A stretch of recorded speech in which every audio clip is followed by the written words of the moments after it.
চট্টগ্রামে উপকূলে জাহাজ ভাঙা শিল্পে পর্যাপ্ত নিরাপত্তা না থাকায় প্রতি বছরই দুর্ঘটনায় প্রাণহানি ঘটছে। এ বিষয়ে আরও আলোচনা করতে চট্টগ্রাম থেকে আমাদের সঙ্গে যোগ দিচ্ছেন কলকারখানা ও প্রতিষ্ঠান পরিদর্শন অধিদপ্তরের ডিআইজি মাহবুবুল হাসান। জনাব মাহবুবুল হাসান, আপনাকে স্বাগত ইন্ডিপেন্ডেন্ট টেলিভিশনে। আমাদের আজকের এই আলোচনায় আমরা শুরুতে আপনার কাছে কয়েকটি বিষয়ে জানতে চাই। জাহাজ ভাঙা শিল্পে দুর্ঘটনার মূল কারণগুলো কি কি, শ্রমিক নিরাপত্তা নিশ্চিতে মালিক পক্ষের উদ্যোগ নেই কেন, এবং আরও একটি বিষয় যে হতাহত শ্রমিকরা কি পর্যাপ্ত ক্ষতিপূরণ পান? ধন্যবাদ। জাহাজ ভাঙা শিল্প বাংলাদেশের অত্যন্ত একটি বিশেষায়িত শিল্প। সাধারণত আমরা যারা সরকারি কাজ করি, চাকরি করি, আমরা একটি আইন নিয়ে আমরা কাজ করি, শ্রম আইন এবং শ্রম বিধিমালা। আমরা বাণিজ্য প্রতিষ্ঠান, শিল্প প্রতিষ্ঠান, গার্মেন্টস সমস্ত শিল্পে মজুরি বিষয় নিরাপত্তা এবং প্রাথমিক নিরাপত্তা গুলো আমরা দেখে থাকি। তো আমরা যেভাবে অন্যান্য প্রতিষ্ঠানগুলো নিরাপত্তা ব্যবস্থা নিশ্চিত করে থাকি, ঠিক তেমনি ভাবে জাহাজ ভাঙা শিল্প আমরা নিরাপত্তা ব্যবস্থাগুলো কোনো ত্রুটিবিহীন আমরা 100% দেখে থাকি। তো কলকারখানা প্রতিষ্ঠান পরিদর্শন অধিদপ্তর যে নিরাপত্তা ব্যবস্থা, তা হলো অত্যন্ত প্রাথমিক নিরাপত্তা ব্যবস্থা। সেফটি কমিটি আছে কিনা, হ্যান্ড গ্লোভস আছে কিনা, তারপরে হচ্ছে মজুরি নিরাপত্তার বিষয়টা আমরা নিশ্চিত করি। কিন্তু বিশেষায়িত একটি সেক্টর জাহাজ ভাঙা শিল্পে আরো মানে এখানে কেমিক্যাল হ্যাজার্ড রয়েছে, বায়োলজিক্যাল হ্যাজার্ড রয়েছে, গ্যাস হ্যাজার্ড রয়েছে, যেগুলো আসলে বাংলাদেশের উচ্চ ক্ষমতা সম্পন্ন বুয়েট এবং চুয়েট উচ্চ ক্ষমতা সম্পন্ন, যেমন একসময় রানা প্লাজা, তাজিন প্লাজার কারণে বাংলাদেশ অত্যন্ত ঝুঁকি ছিল আন্তর্জাতিক ক্ষেত্রে। এই ক্ষেত্রে যেহেতু আন্তর্জাতিক ইমপ্যাক্ট রয়েছে, এই সেক্টরকে দুর্ঘটনার মূল কারণসমূহকে উদ্ঘাটন করার জন্য এবং দুর্ঘটনা ব্যতীত নিরাপত্তা ব্যবস্থা পর্যাপ্ত দিয়ে চালানোর জন্য বিশেষায়িত টিম করা উচিত, যেন এই সেক্টরকে বিশ্বে বাংলাদেশে তুলে ধরা যায়। জি, জনাব মাহবুবুল হাসান, আপনি বেশ কিছু দুর্ঘটনার কারণগুলো জানাচ্ছিলেন। আমরা আরো একটু বিষয় জানতে চাই যে কলকারখানা ও প্রতিষ্ঠানের নিরাপত্তা পরিদর্শনে কি কি বিষয় আসলে খতিয়ে দেখা হয়, এবং জাহাজ ভাঙা শিল্পে নিরাপত্তা নিশ্চিতে কি ধরনের পদক্ষেপ আসলে নেওয়া প্রয়োজন আপনার মতে?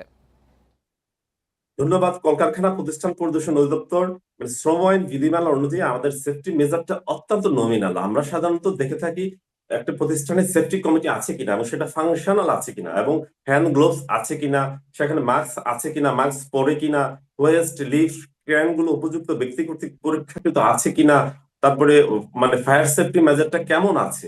আমরা অত্যন্ত প্রাথমিক নিরাপত্তা ব্যবস্থাগুলো সাধারণত দেখে থাকি। আসলে এর বাইরে জাহাজের মতো একটি বিশেষায়িত বিষয়কে দেখার মতো সক্ষমতা বা আইনে আমাদের এখতিয়ারও নেই।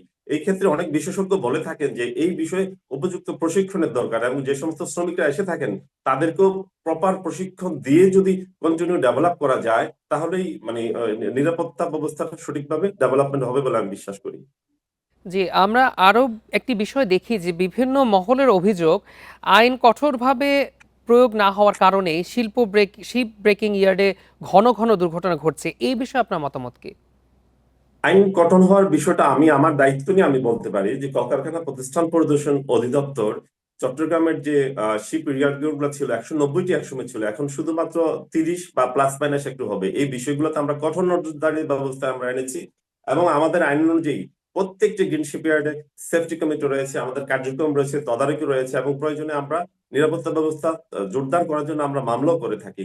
তো সুতরাং আমাদের যে আইনের যতটুকু এখতিয়ার আছে আমরা করছি, কিন্তু এই যে বিশেষায়িত সেক্টরকে সারা বিশ্বে এবং অত্যন্ত ঝুঁকিপূর্ণ একটি সেক্টর, এই সেক্টর সম্পর্কে চট্টগ্রামে যে সমস্ত কর্মকর্তারা জব না করেন, চট্টগ্রাম ব্যতীত এই শিপইয়ার্ড বাংলাদেশে কোথায় নেই, যেমন গার্মেন্টস বাংলাদেশের সব জায়গায় আছে। সুতরাং একটা বিশেষায়িত আমব্রেলা যদি করা হয়, এই আমব্রেলার ভিত্তিতে নিশ্চিত নিরাপত্তা ব্যবস্থা গ্রহণ করা হবে, তাহলে এই সেক্টর নিরাপত্তা ব্যবস্থা কমবে বলে আমি বিশ্বাস করি। তবে আমরা 100% কাজ করছি এই ক্ষেত্রে।